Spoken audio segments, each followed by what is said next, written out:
Goeiedag. In ons reeks 'n ABC van geloof het ons gekom by die letter M en die woord wat ek kies is misterie. Ons leef in 'n tyd waar inligting so maklik bekombaar is. Daar's 'n GPS vir bykans enige ding behalwe op die lewe. Soms staan ons antwoordloos. Ons weet bloot nie hoekom en hoe verder nie. In die Bybel is 'n misterie, nie 'n raaisel wat jy met jou logika moet oplos nie. Dis 'n goddelike werklikheid wat God op sy tyd self sal onthul. Die Griekse woord mysterion verskyn dikwels in Paulus se briewe.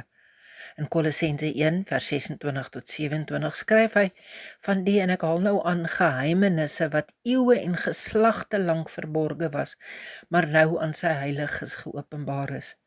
En dis die hart van die misterie.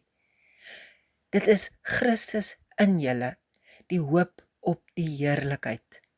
Paulus sê, dit is die misterie van die lewe. Die grootste misterie van die heelal is nie 'n ingewikkelde formule nie, maar 'n persoon. Jy hoef nie die meganika van die ewigheid te verstaan om die vrug daarvan te geniet nie.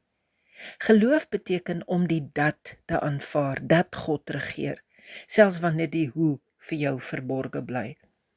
Dink aan Josef. In die donkerte van die put en in die tronk het hy niks van die misterie van sy lewe verstaan nie.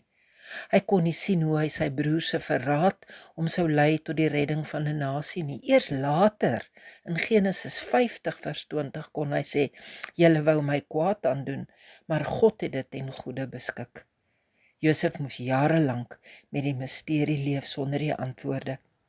Net so in Romeine 11 vers 33 roep Paulus uit oor diepte van die rykdom en wysheid en kennis van God, hoe ondeurgrondelik is sy oordeele. Dis die taal van iemand wat vrede gemaak het met die feit dat God se verstand groter as sy eie is. Die pad vorentoe is dalk vir jou 'n misterie, maar die persoon wat saamloop is bekend. Wanneer jy op 'n mistige pad ry, hoef jy nie die hele pad tot by die bestemming te sien nie. Jy het net genoeg lig nodig vir die volgende paar meter. God is daardie lig. Voor ons saam bid, 'n kort woord van opregte dank. Ons het aan die einde van ons tweede week gekom. Soos jy weet, is hierdie bediening my lewenspassie en my werk. As hierdie week se boodskappe vir jou waarde toegevoeg het, oorweeg asseblief om 'n donateur te word.